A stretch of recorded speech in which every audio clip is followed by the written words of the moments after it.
যে বিয়েতে গায়ে হলুদ হয়, সে গায়ে হলুদ ইসলামিক মুসলিম বিয়ের কোন অংশ বলেন, কোথায়? তো যারা ইসলাম ইসলাম করে পাগল করে ফেলছেন তারা তো দেখি এই তাদের ছেলেমেয়ের বিয়েতে এই গায়ে হলুদ হচ্ছে, সবই হচ্ছে।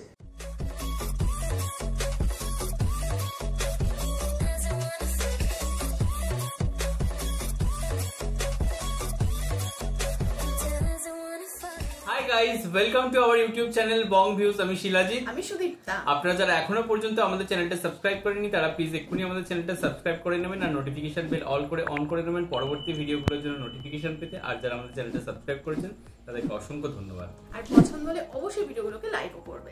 তো আজ আমরা নিয়ে চলে এসেছি একটি ইন্টারেস্টিং ভিডিও নিয়ে, একটু অন্যরকম ভিডিওটা, যার টাইটেল হচ্ছে যারা ইসলাম ইসলাম করে তাদের ছেলে মেয়েদেরও গায়ে হলুদ হচ্ছে, এবং চ্যানেল নাম হচ্ছে দীপু মনি, এবং চ্যানেল নাম হচ্ছে 52, আচ্ছা মানে আমরা 52 বলি, আপনারা 52 বলেন, তো 52 নিউজ। আর এটা কিন্তু ফেসবুক পেজের ভিডিও, মানে ফেসবুক থেকে আমরা নিয়েছি।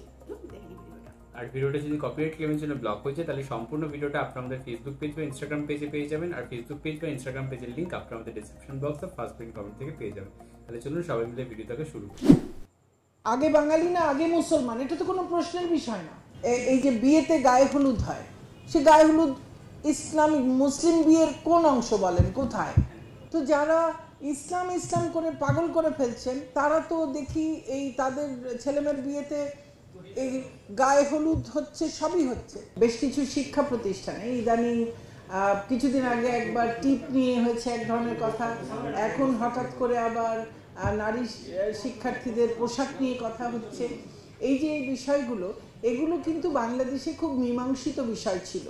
মীমাংসিত বিষয়গুলোকে কারা কাদের স্বার্থে, কোন স্বার্থে অমীমাংসিত করছে এবং কারা এগুলো নিয়ে নতুন করে প্রশ্ন উত্থাপন করছে, এবং যখন বিশ্ব এগিয়ে যাচ্ছে, সমাজ এগিয়ে যাচ্ছে, আমি এখন রোবোটিক্স নিয়ে কথা বলবো, আমি এখন আর্টিফিশিয়াল ইন্টেলিজেন্স নিয়ে কথা বলবো, এখন নারীর পোশাকের দৈর্ঘ্য নিয়ে কথা বলবার তো সময় না, এখন কপালে টিপ আছে কি নাই এটা তো প্রশ্ন হতে পারে না। আমার বাঙালি সংস্কৃতি, আমি 1000 বছর ধরে আমার এই ভূখণ্ডে সনাতন ধর্মের মানুষ ছিল, বৌদ্ধ ধর্মের মানুষ ছিল, খ্রিস্ট ধর্মের মানুষ এসেছে, খ্রিস্ট ধর্ম এখানে তাদের মানুষ বেড়েছে, ইসলাম এসেছে, ইসলাম এখানে প্রসারিত হয়েছে। এই ভূখণ্ড এটা হচ্ছে একটা মেল্টিং পট, এখানে সব ধরনের ধর্ম, সংস্কৃতি, ভাষা। একটা সময় ছিল যখন এই ভূখণ্ডের 17টা ভাষাভাষী মানুষ এখানে ছিল এবং সমাজে এই 17টা ভাষার নানানভাবে প্রচলন ছিল। সেই ভূখণ্ডে, যেই ভূখণ্ডে একটা ভাষাকে ভিত্তি করে একটা বিশাল আন্দোলন হয়ে রক্তপাতের মধ্য দিয়ে একটা জাতিরাষ্ট্র জন্মের সূচনা হলো, এবং যেখানে এত রক্ত দিয়ে অসাম্প্রদায়িকতার পক্ষে, ধর্মনিরপেক্ষতার পক্ষে একটা মুক্তিযুদ্ধ করে আমরা স্বাধীন করলাম, সেই দেশে এটা তো মীমাংসিত বিষয়। যারা অমীমাংসিত করলো, যারা এই পুরো আমাদের অর্জনটাকে একেবারে ধুলোয় মিশিয়ে দেবার চেষ্টা করলো 75-এ, আজকে খুঁজে দেখেন সব জায়গায় তাদের প্রেতাত্মারাই এই নতুন নতুন প্রশ্নগুলোর জন্ম দিচ্ছে। বাঙালি মুসলমানের কাছে আমি আগে বাঙালি না আগে মুসলমান, এটা তো কোনো প্রশ্নের বিষয় না। আমি বাঙালিও আমি মুসলমানও, তো সে তো সমস্যাটা কি? মধ্যপ্রাচ্যে যারা, আমরা নিজেরাই তো ভিডিও দেখি, নানান জায়গায় দেখি, মধ্যপ্রাচ্যে যারা মুসলমান আছেন তারা উলুধ্বনি করে না। আমাদের এই ভূখণ্ডে আসলে সেই উলুধ্বনিটা সনাতন ধর্মের মানুষ দেন। এগুলো সব সাংস্কৃতিক অনুষঙ্গ। আমার এখানে এই যে বিয়েতে গায়ে হলুদ হয়, সে গায়ে হলুদ ইসলামিক মুসলিম বিয়ের কোন অংশ বলেন, কোথায়?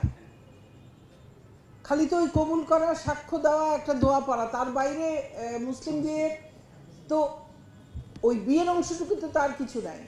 আমার এই যে গায়ে হলুদ আর গান বাজনা আর এত কিছু, তো যারা ইসলাম ইসলাম করে পাগল করে ফেলছেন, এইটার দৈর্ঘ্য তো এত হইতে হবে, ওইটার প্রস্থ এত হইতে হবে, এটা নিয়ে বলেন, তারা তো দেখি এই তাদের ছেলেমেয়ের বিয়েতে এই গায়ে হলুদ হচ্ছে, সবই হচ্ছে, এটা তো সংস্কৃতির অংশ। তো সেই সংস্কৃতিকে মানব, আমি টিপ দেওয়ার সংস্কৃতি মানব না। ওই সংস্কৃতিকে মানব, আমি ছেলে মেয়ে গান শিখবে, কবিতা আবৃত্তি করবে, সেটাকে মানব না। এই দ্বিচারিতার তো কোনো অর্থ নাই। তো সমাজে এই দ্বিচারিতা কারা নিয়ে আসছে, কারা সেটিকে প্রমোট করছে, সেটা কিন্তু আমরা সবাই জানি, আমরা মুখ ফুটে বলি না। কারণটা কি? আমি যদি আমার সমাজে অসাম্প্রদায়িকতা চাই, আমি যদি সমাজে গণতন্ত্র অর্থাৎ সবার অধিকার চাই, সবার কথা বলবার অধিকার চাই, সবার স্বাধীনভাবে চলবার অধিকার চাই, তাহলে এইটার সঙ্গে তো ওই কুপমণ্ডুকতা, ওই কুসংস্কার, ওই পশ্চাৎপদতা তো একসঙ্গে যায় না। দেখলাম হচ্ছে ভিডিওটা, তো যেখানে আমরা মাননীয় মানে মন্ত্রী, এখন উনি হচ্ছেন সামাজিক কল্যাণমূলক মন্ত্রী এবং তিনি প্রাক্তন শিক্ষামন্ত্রী ছিলেন বাংলাদেশের। তো দীপু মনির কিছু মূল্যবান বক্তব্য এখানে আমরা দেখলাম, এবং তিনি যে একজন মানে গণতন্ত্রের কতটা বড় একজন সমর্থক, এবং মানে আমি প্রথমে একটা জিনিস বলে রাখি, আপনারা কিন্তু কোনো পার্টিগত দিকে যাবেন না। তার এখানে তিনি যেটা বলেছেন তার উপর বেস করে আমরা বলছি, তো তিনি যে কত বড় একজন গণতন্ত্রের সমর্থক, ধর্ম নিরপেক্ষতার সমর্থক, এবং তিনি পুরোপুরি মানে আনবায়াসড, তো সেই ব্যাপারটা কিন্তু পরিস্ফুট হলো স্পষ্টভাবে তার বক্তব্যের মাধ্যমে। এবং তিনি যেটা এখানে বললেন, কোথাও গিয়ে আমরাও যেহেতু এতদিন ধরে বাংলাদেশ নিয়ে কাজ করছি, যথেষ্ট আমাদের কাছেও রিলেটেবল মনে হয়েছে বা বোধগম্য লেগেছে, এবং তার পুরোপুরি বক্তব্যকে আমরা 100% সমর্থন জানাচ্ছি। এবং মানে আমার মনে হয় যে কিছু জিনিস না আমরা ওই দ্বিচারিতা করতে পারি না, বা আচ্ছা এটা ভালো লাগছে এটা নিলাম, ওটা ভালো লাগছে এটা নিলাম, তাহলে বাকি যেটা আমি নিলাম না ওটা তো আমরা খারাপ, এই ব্যাপারটা হতে পারে না। আরেকটা জিনিস হচ্ছে, আমরা কালচারাল ইন্টিগ্রেশন বলে একটা ওয়ার্ড দেখতে পাই, যেটাকে আমরা সাংস্কৃতিক আত্মীকরণ বলে থাকি বাংলাতে, বা সেটাকে কালচারাল অ্যাসিমিলেশনও আপনারা বলতে পারেন। যে যেহেতু মানে কোনো ভূখণ্ড কোনো একক সংস্কৃতির ছাপ থাকে না, কারণ আমাদের যদি আমরা ইতিহাস দেখি, একদম আদিম সমাজ থেকে দেখে থাকি, তাহলে বিভিন্ন রকম সংস্কৃতি কিন্তু চেঞ্জ এসে, সেই মানুষের আগুনের আবিষ্কার বলুন, চাকার আবিষ্কার বলুন থেকে এখন আর্টিফিশিয়াল ইন্টেলিজেন্স আবিষ্কারের পর্যন্ত যদি আমরা পর্যায় হিসাবে দেখি, তো আমরা বলতে পারি যে অমুক ভূখণ্ড শুধু অমুক মানুষের, এটা নয়। এবং যখনই কোনো কিছু মানে সাইকেল মতো ঘুরছে না, তো সবকিছু কিন্তু ছাপ থেকে যায়, এবং কিছু ছাপ প্রচ্ছন্ন হয়, কিছু ছাপ প্রকট হয়, কিন্তু কোনো ছাপ একদম মুছে গেল বা ভ্যানিশড হয়ে গেল এরকম হয় না, তার কিছু না কিছু প্রভাব কিন্তু থেকে যায়। এবং সেটা যদি কোনো মানুষের ক্ষতি সাধন না করে, তাহলে কিন্তু সেই ছাপটাকে আমরা নেগেটিভ বলতে পারি না।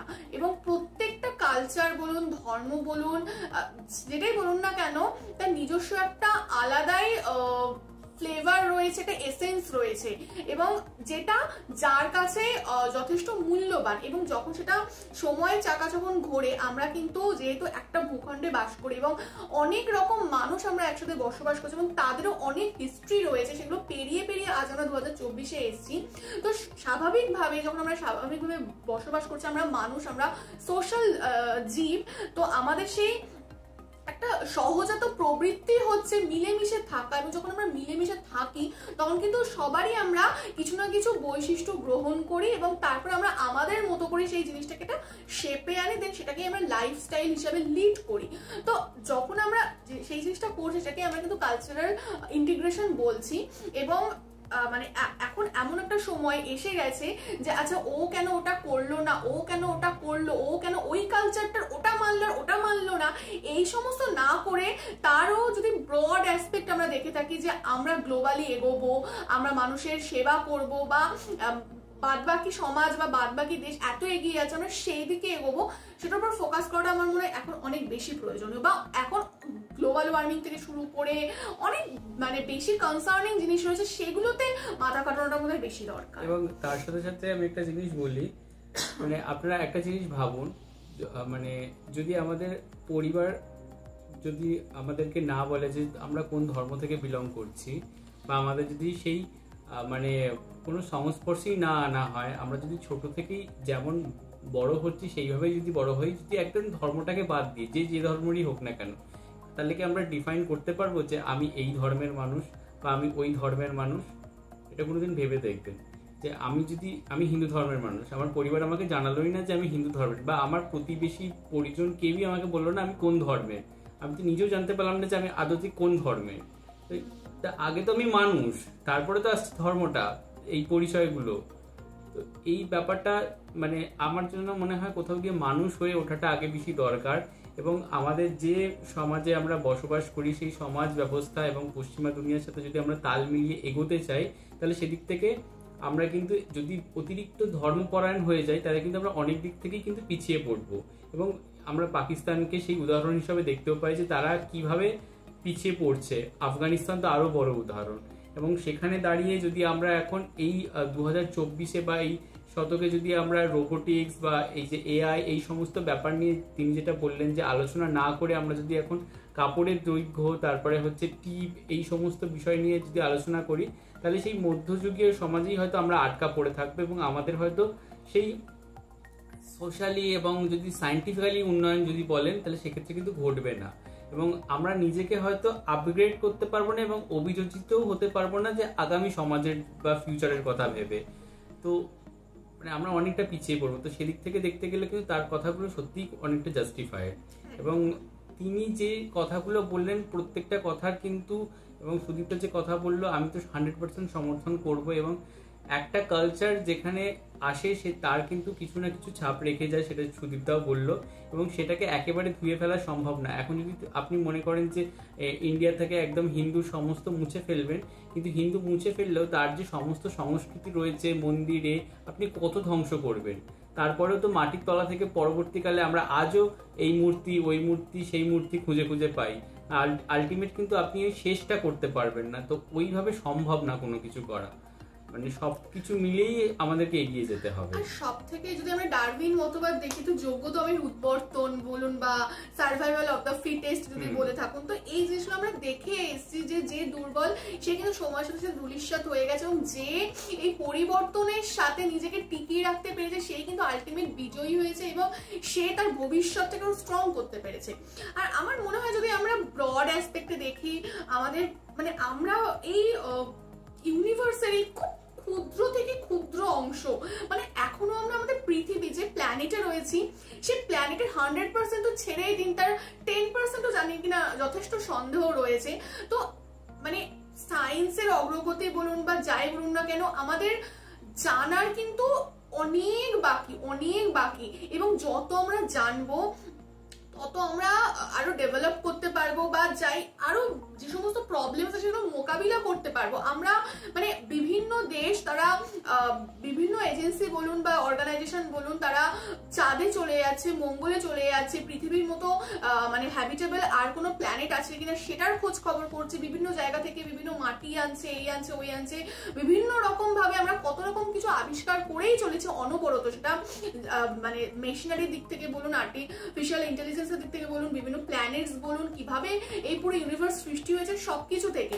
কিন্তু যদি একটা সম্প্রদায়ের মানুষ বা কিছু গোষ্ঠীর মানুষ এখনো তারা হচ্ছে জামা কাপড়ের, ও কেন জামা কাপড়টা ছোট পরলো, ও কেন স্কার্ট পরলো, ও কেন টিপ পরলো, ও কেন গায়ে হলুদ করলো, এই সমস্ত যদি ভেবে যায়, এটা খুবই ক্ষুদ্র থেকে ক্ষুদ্রতম একটা বিষয়, আমরা কোনোদিনই সেইভাবে এগোতেই পারবো না। এবং আস্তে আস্তে ওই ডারউইন মতবাদ অনুযায়ী আমরা কিন্তু আস্তে আস্তে পিছিয়ে পড়বো বা যারা এগিয়ে তারাই অ্যাকচুয়ালি আমাদের শেষ করে ফেলবে।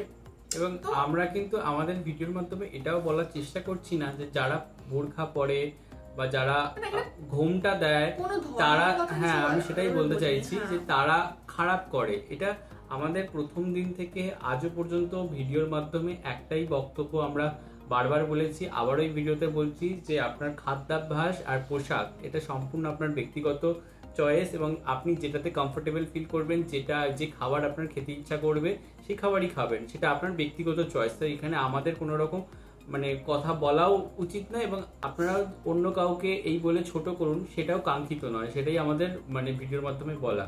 সেটাই হচ্ছে ব্যাপার, মানে আমরা নিজেদেরটা করি, কিন্তু ও কেন করছে? তাকে পোক করা বা তাকে রীতিমতো জোর করা, হ্যারাস করা, বা সে জাহান্নাবী হবে, সে নরক বাস করবে, এই সমস্ত কথাগুলো আমার মনে হয় খুবই মানে আনজাস্টিফাইড। নিজের ধর্মকর্ম করে, হ্যাঁ কেউ যদি সত্যি কোনো ভুল করে থাকে, গর্হিত অপরাধ করে থাকে, তাকে সংশোধন করাটা ঠিক আছে, কিন্তু ও এটা কেন এই পোশাকটা করলো, কেন বিফ খেলো, কেন শুকরের মাংস খেলো, এইসব নিয়ে কন্ট্রোভার্সি কোনো মানেই হয় না, তার ঊর্ধ্বে অনেক অনেক জিনিস রয়েছে। তো যাই হোক, মানে মেইন এটাই যেন আমরা শিক্ষিত হতে পারি, আমাদের সুমতি আসুক, এবং আমরা আমাদের সমাজ, আমাদের দেশকে এগিয়ে নিয়ে যেতে পারি, এবং বাদ বাকি উন্নত দেশগুলোর সাথে কাঁধে কাঁধ মিলিয়ে চলতে পারি। আরেকটা ব্যাপার হচ্ছে, ধর্ম হচ্ছে যার যার নিজস্ব আর কি ব্যাপার, এবং আমরা কোনো ধর্মকেই ছোট করতে পারি না। আমরা যেমন পোশাক বলতে পারি না বা খাদ্য বলতে পারি না যে তুমি এটা খাবে, এটা পড়বে, তেমন ধর্মচারণ বা ধর্মাভ্যাস এই ব্যাপারটা হচ্ছে যে যার ব্যক্তিগত ব্যাপার, এবং সে কতটা মানলো কতটা না মানলো সেটা তার পরিবার ঠিক করতে পারে বা তার আপনজনরা বলতে পারে, বাট কখনোই যে মানছে না তাকে আমরা মানে সেই ছোট করতে পারি না, যদি তার সেই সৎ গুণ বা সৎ মানে সে একটা ভালো মানুষ হয়ে থাকে, এবং সেখানে দাঁড়িয়ে তার কিছু ভালো গুণ তো রয়েছে। মানে ধর্ম আচরণ করে আমি যদি কাউকে খুন করি, চুরি করি, ডাকাতি করি, তাহলে কিন্তু সেটা ধর্মের পথে থাকা হয় না, এবং সেই ব্যাপারগুলো কিন্তু মানুষকে অনেক বেশি পিছিয়ে দেয়। আপনি ধর্মও মানুন, আপনি এই সমস্ত সততাগুলো তার নিজের মধ্যে আত্মস্থ করুন, তাহলে হয়তো আমাদের দেশ জাতি সবকিছুই এগিয়ে যাবে। তো যাই হোক, ভিডিওটা এখানেই আমরা শেষ করছি। আপনারা আপনাদের মূল্যবান বক্তব্য কমেন্ট বক্সে জানাবেন, এবং আমাদের ভিডিও যদি ভালো লাগে অবশ্যই লাইক করবেন এবং আমাদের চ্যানেলকে সাবস্ক্রাইব করে যাবেন। সাবস্ক্রাইব বাটনের পাশে জয়েন বাটন পেয়ে যাবেন, সেখানে কিছু ফেসিলিটিস দেওয়া থাকে, চাইলে আপনারা চেক করতে পারেন। আর আমাদের যে ফেসবুক ইনস্টাগ্রাম পেজ রয়েছে সেখানে আপনারা ফলো করতে ভুলবেন না, লিঙ্ক ডেসক্রিপশন বক্সে পেয়ে যাবেন। আর আমাদের সাথে কানেক্টেড থাকার জন্য আমাদের যে ফেসবুক গ্রুপটা রয়েছে সেখানে আপনারা জয়েন করে আপনারা আপনাদের মনের মতো সমস্ত কিছু পোস্ট করতে পারেন, তার লিঙ্কও ডেসক্রিপশন বক্সে চেক করলে পেয়ে যাবেন। আর আমাদের যদি আপনারা পার্সোনালি পছন্দ করে থাকেন আমাকে শিলাজিৎ অফিস সুদীপ্তা হিসাবে, তাহলে আমাদের পার্সোনাল ফেসবুক আইডিতে আপনারা ফলো করতে পারেন, লিঙ্ক ডেসক্রিপশন বক্সে দেওয়া রয়েছে। চলুন পরবর্তী ভিডিওতে দেখা হচ্ছে, আজ এ পর্যন্তই, টাটা।